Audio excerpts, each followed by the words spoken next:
What's going on, Golf Addicts? DB here with a course breakdown. PGA National, the former host, the Honda Classic, is now the Cognizant Classic at the Palm Beaches. My word in heaven, what are we even doing? Anyway, we're here at PGA National, and it is a wild week. It's usually a high variance situation. I'm going to go over only the things you need to know about the golf course.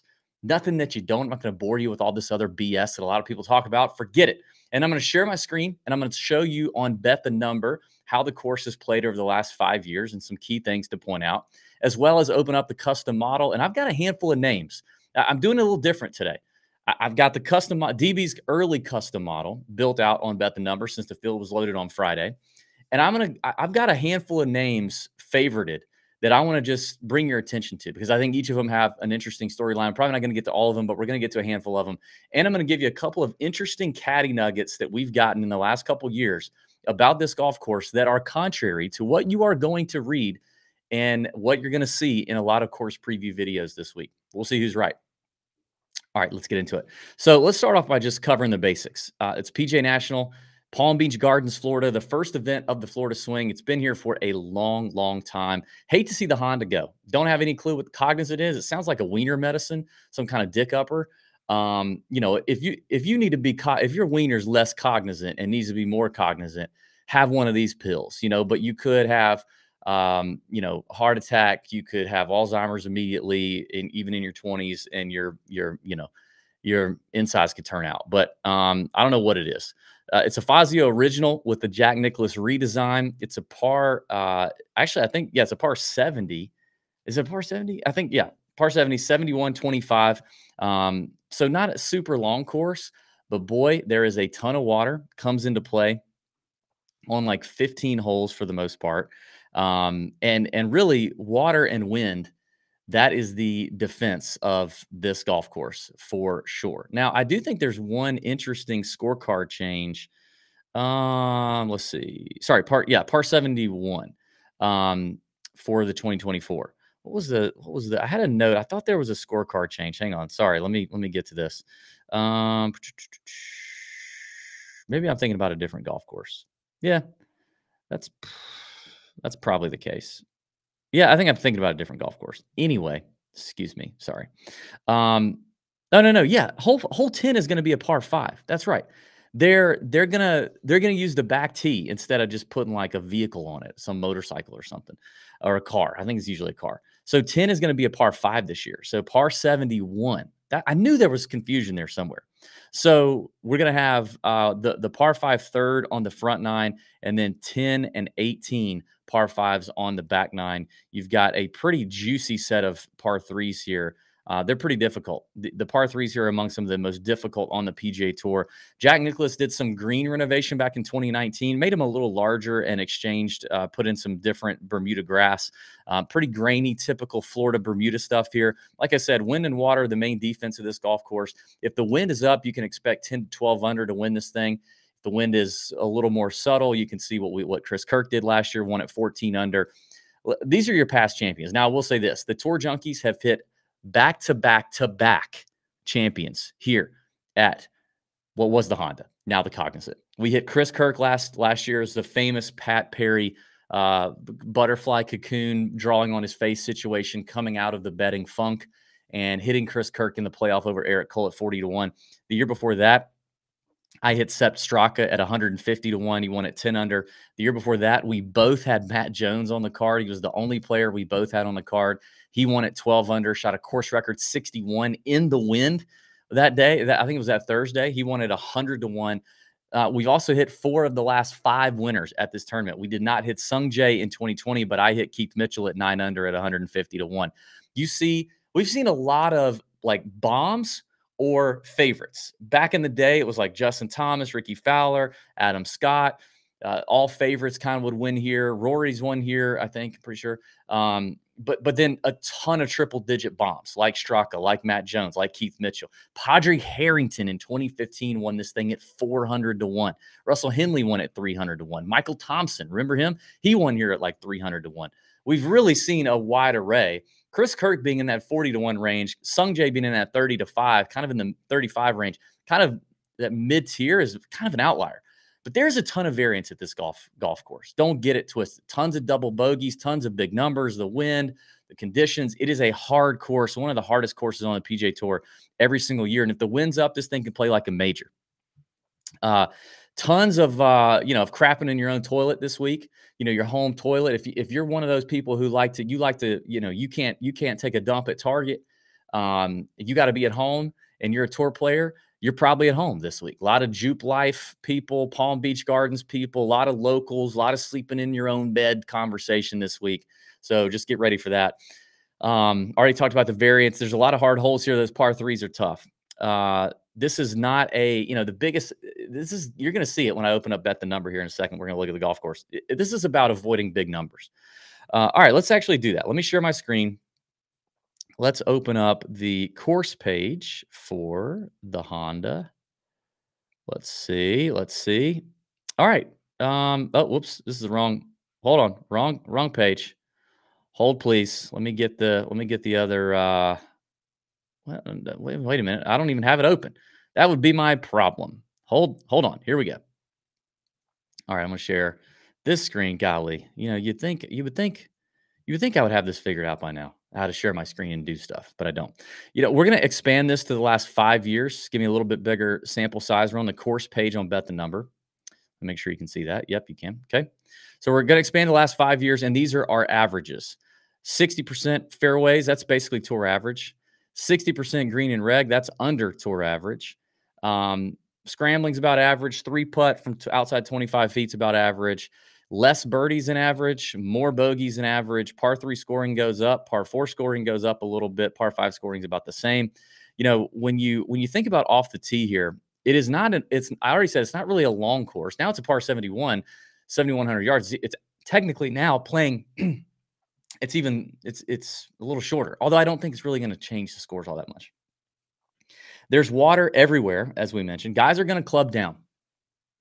That's one thing that we've heard over the years. We've seen over the years, and Bet the Number. If you scroll down here and look at the off the tee section, it's not really a bomber's paradise. It's a 5.1 out of 10. Only about 8 driver holes. When you go back and look, Bet the Number runs the statistics, the radar data to calculate how many times guys are hitting drivers off par 4s and par 5s. Guys will club down. Longer hitters will club down to make sure that they are in the short grass. And really, there's not a lot of rough penalty here either. It's just avoiding the hazards. It's avoiding the water, right? The fairways are actually pretty narrow. So, hitting them is hard even if you club down. But we have seen a lot of longer hitters win here, though. I mean, I already mentioned a couple names. Keith Mitchell, Justin Thomas, Fowler was pretty long back in 2017. Adam Scott in 2016 was pretty long. I would say Kirk, pretty not long. Straka's kind of average. She's not as long as people think. Matt Jones is probably pretty average. So it's a mixed bag. Like I said, a lot of variance here. So that's really off the tee. That's kind of all you need to know in terms of off the tee. Guys are going to club down. A lot of different types of players off the tee can win here. This is definitely a difficult course, both off the tee and on approach because of water.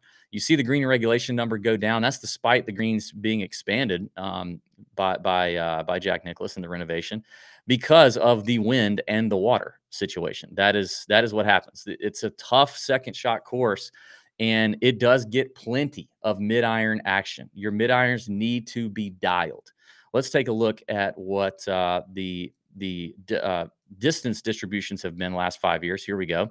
So you can see that about 14 shots on average per round come between 126 and 225 yards.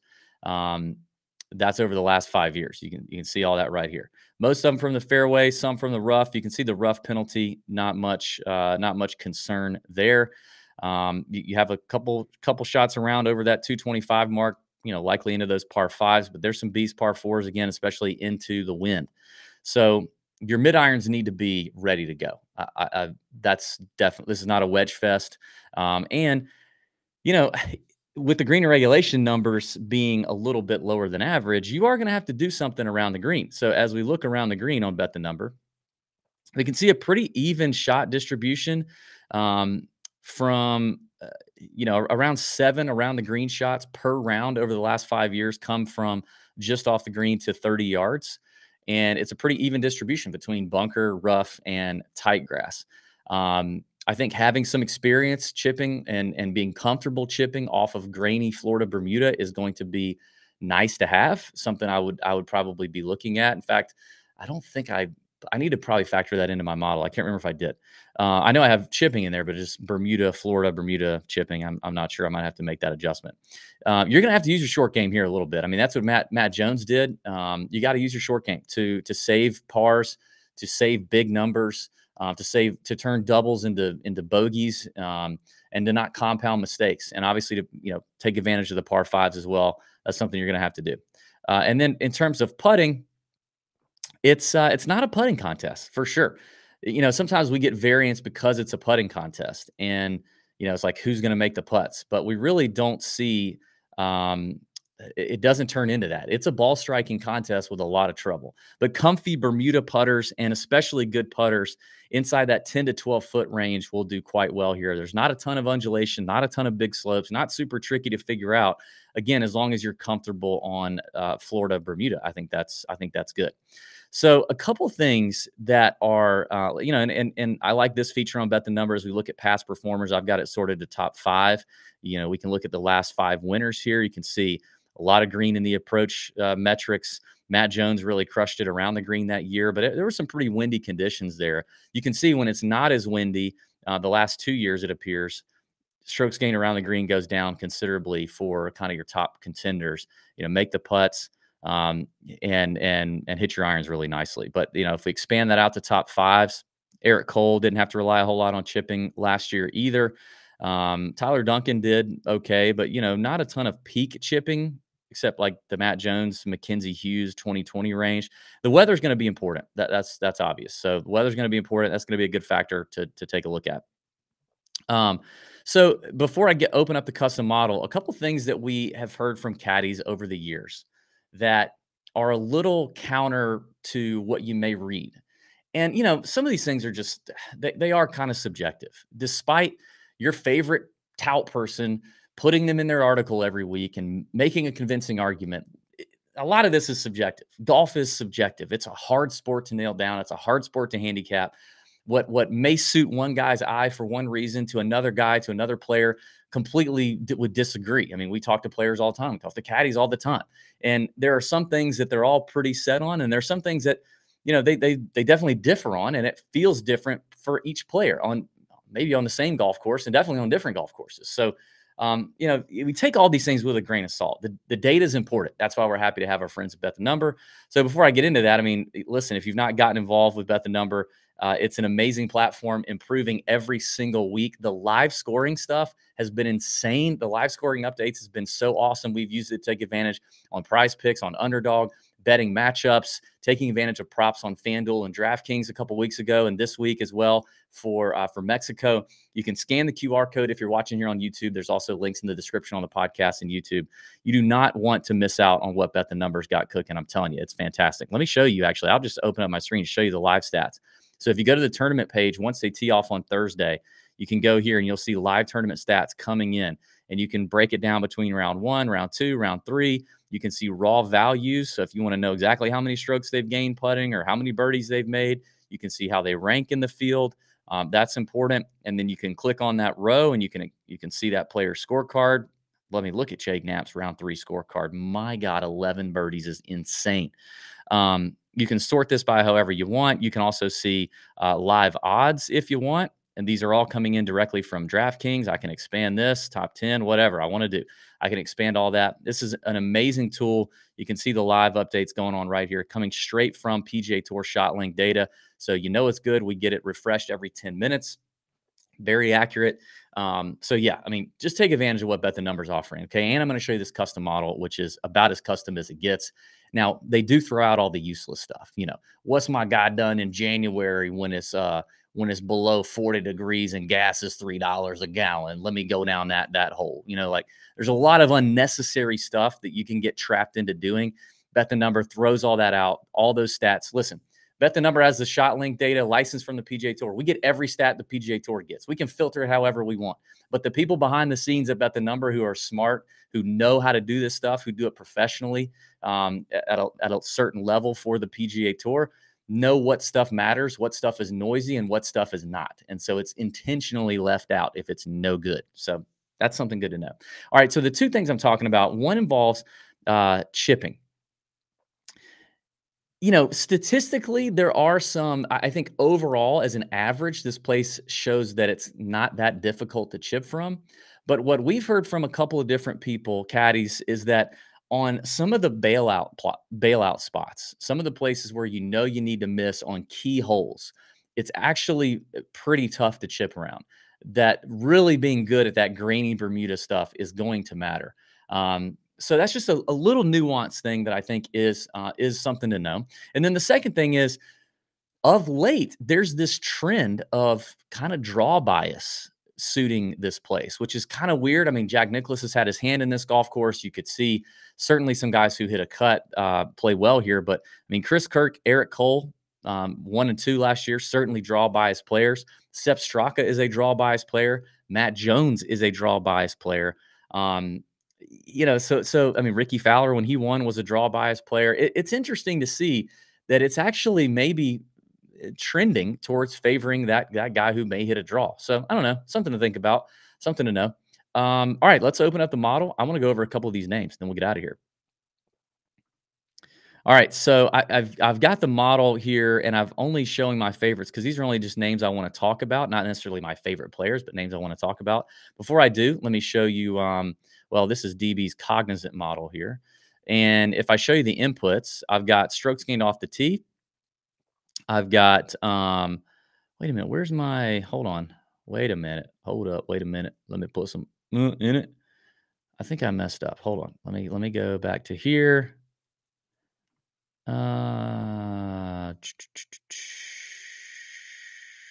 This is, I don't know if this is right. Sorry, hang on. Hold, please. I think I forgot to save, actually. I think that's what I did. No, I didn't. Okay, maybe this is it. Yeah, maybe this is it. I don't need the odds. Let me get this out of here. Okay, sorry. Here we go. Sorry, I'm a ding dong. Strokes gain off the tee, strokes gain approach, strokes gain around the green. Got a little bit of that. Some putting. Approach from the green from 125 to 200. Big bucket there from the tee and from the fairway. That's in there. Strokes gain putting from 4 to 10 feet. That's a big one. That's in there. Bogey avoidance, par 3 scoring average, driving accuracy, and strokes gained tee to green. This is filtered to only show me PGA National and up to 16 rounds. Now I do have the weight. This is a fun fact here on Bet the Number. If you have the weight wrong, either over or under 100%, and you still hit apply, Bet the Number will behind the scenes ratio it all out to make it all add up. So somewhere my math is off. I'll have to fix that later. But that's all you need to know. That you can make the mistake mathematically or not have to worry about it, and they'll just ratio it out based on the stats that you've selected. So no big deal there. All right. And so I want to show some of my favorites here. Okay. So if I sort this by model rank, you can see Adam Svensson, 2 in the model. 2 in the model. Now, the guy can't putt worth of crap. Let's look at his rankings here. And I think he's interesting because you'll see this. You'll see a lot of mixed bag when it comes to course history and recent form, incoming form, coming into the Honda. If you look over the last couple of years, there's some good, there's some bad, there's some absolutely nothing. And again, it speaks to the variance because, I mean, Svensson top 10 at the Genesis, which is good. I mean, that's a course that definitely tests your all around game. And he showed out. He's got a top 10 here in 2022. It's an interesting spot. JT Poston's an interesting one because he has really a pretty bad record around here. I think part of it is JT doesn't love the wind. He doesn't like playing in the wind. Waste Management missed the cut. That was a windy situation. I know he doesn't like playing in the wind, so we'll see, because I think he could potentially be an interesting spot if it's not windy and people put too much into that course history right there, because he's been playing great and he checks a lot of boxes, obviously. Hoagie is interesting. He's an interesting case study here. Hoagie checks a ton of boxes, great approach player, but why does he suck here? If this is such an approach situation, why does he suck here? And he sucks here on approach. Like, It's not like he just can't putt here. It's his approach is terrible. I think it has to do with being too aggressive. There are certain players who we know are aggressive players. They fire at pins. And, Hoagie being a good iron player probably should be appropriately aggressive, but he should also be appropriately conservative at times. And PGA National is one where you have to do that. So at some point, he has to retrain his brain at PGA National to be more conservative. And it doesn't seem like he's done that because the approach numbers do not pan out there. Sepp Straka, who is fourth in the last 16 rounds, tee to green here, and obviously has had some consistent performances here. This is about as consistent as you see anybody play PGA National, but comes in a little in lackluster form. I mean, it's not been the best Sepp Straka start to 2024. 12th at the Century, sure. 26th at Pebble in 3 rounds. Okay. It just hasn't been great. It'll be interesting to see what people do with him. Michael Kim checking a lot of boxes with, not a great record here, missing his last 2 cuts, but the approach play has been outstanding. Number 1 from 125 to 200. Michael Kim could be an interesting player. He's also a draw bias player. He could be an interesting look this week. It'll be, I wonder what people will do with him, given the poor record. And the form isn't bad. I mean, obviously, he's, T7 at the MX, T37 at Torrey Pines. He's added some distance. That can't hurt him. We get to see Matthew Pavon for the first time since Pebble Beach. Never played here before, but I don't know that matters. It's not a hard course to figure out. It's not tricked out. But dang it, if he hasn't done 2 things really well, and that's hit his irons and putt really, really well. I think he is a fascinating play until we see him not play outstanding. I mean, like the guy has been dialed. So Pavon, I'm interested in. Daniel Berger, that Jupe life, baby. We know he's going to be crapping in his own toilet this week. 2 T4s in his last 2 starts here. We know he's a local, and he's come out this season off the break. Not terrible. Top 40 at the MX, top 30 at Waste Management. Missed the cut at the Farmers. D Boog could be fun. List is an interesting case study because I've said bombers do well here. Mid to long iron plays, typically he's pretty good at. He doesn't really check the box here right now, but typically good at. He's going to be great on these long par 3s. Look at this. In the last 16 rounds that he's played, he's third.